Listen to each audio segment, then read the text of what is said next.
माननीय श्यामलाल गुरुजी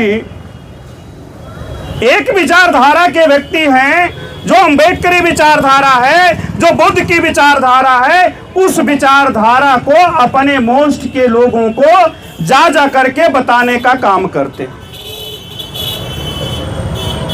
माननीय विधायक जी जिस तरह से मंच पर असंवैधानिक ढंग से माइक छीनने का काम कर रहे थे, उसकी मैं घोर निंदा करता हूं और उस समय उनको माइक नहीं छीनना चाहिए। अगर उनको किसी बात को बुरा लग रहा हो तो माननीय गुरुजी के बाद उनका नंबर आता या गुरुजी के पहले वो बोल चुके होते तो संचालक महोदय से या आयोजक मंडल से 1 मिनट 2 मिनट का समय लेकर के माननीय गुरुजी की बातों का कटाक्ष कर सकते थे, उनकी बातों का खंडन कर सकते थे। क्योंकि भारत में भारतीय संविधान लागू है, आर्टिकल 19 लागू है और आर्टिकल 19 के तहत अपनी अभिव्यक्ति कोई भी व्यक्ति व्यक्त कर सकता। लेकिन शर्म नहीं आई माननीय विधायक जी को। वीडियो देखे होंगे, माननीय श्यामलाल गुरुजी कहते हैं कि आयोजक मंडल तय करेगा कि मैं बोलूं या ना बोलूं, क्या बोलूं। लेकिन उस समय वीडियो में साफ साफ दिखाई दे रहा, सुनाई पड़ रहा है, माननीय विधायक जी कह रहे मैं तय करूंगा, मैं तय करूंगा। आप कौन होते हैं भाई तय करने वाले? जिसका मंच है, जिस संगठन ने कार्यक्रम का आयोजन किया है, वो तय करेगा कि कौन व्यक्ति बोलेगा, कौन नहीं बोलेगा और कौन व्यक्ति क्या बोल गया है, वो गलत बोल गया है तो उसका खंडन आयोजक मंडल जिम्मेदारी लेकर के वो करे। अच्छा, दूसरी बात, गुरुजी ने क्या गलत बोल दिया भैया?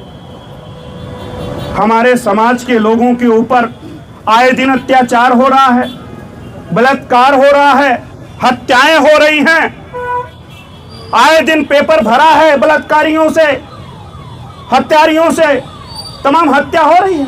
अगर हम हत्या करने वाले के विरोध में, बलात्कार करने वाले के विरोध में भारतीय संविधान के तहत अब अपनी आवाज किसी मंच पर या किसी स्थान पर या किसी कार्यालय में धरना देते हैं तो हम कौन सा गलत काम कर रहे हैं? भैया देश गुलाम था, हमारे देश में रहने वाले उस समय हमारे पुरखों ने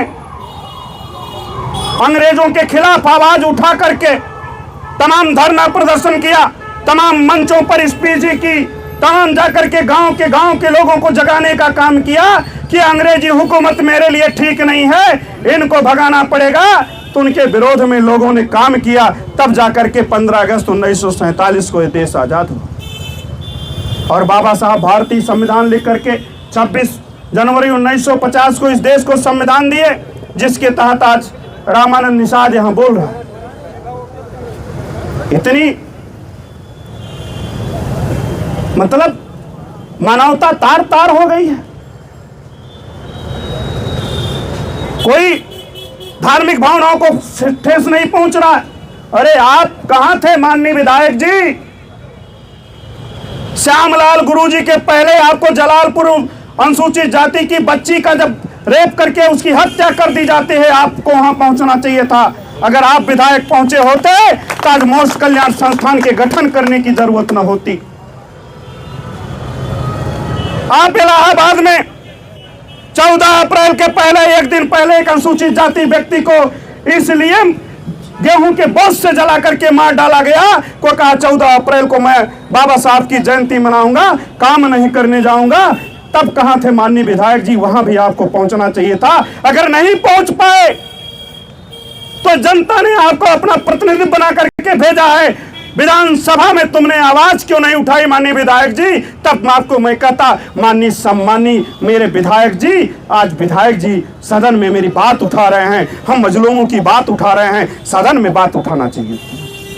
वहां नहीं उठा पा रहे हो, वहां चर्चा नहीं कर पा रहे हो। एक व्यक्ति इस मजलूम गरीब की आवाज बन करके उनकी समस्या का समाधान करने के लिए संघर्ष कर रहा है, तुम उसकी हत्या करने के लिए आमादे हो। तुम उनकी गाड़ी के पीछे अपनी गाड़ियां लगा करके हत्या करवाना चाहते हो। आप बताओ। मैं माननीय आज के माध्यम से माननीय जिलाधिकारी महोदय से निवेदन करना चाहता हूं, माननीय श्यामलाल गुरु जी को सुरक्षा व्यवस्था दी जाए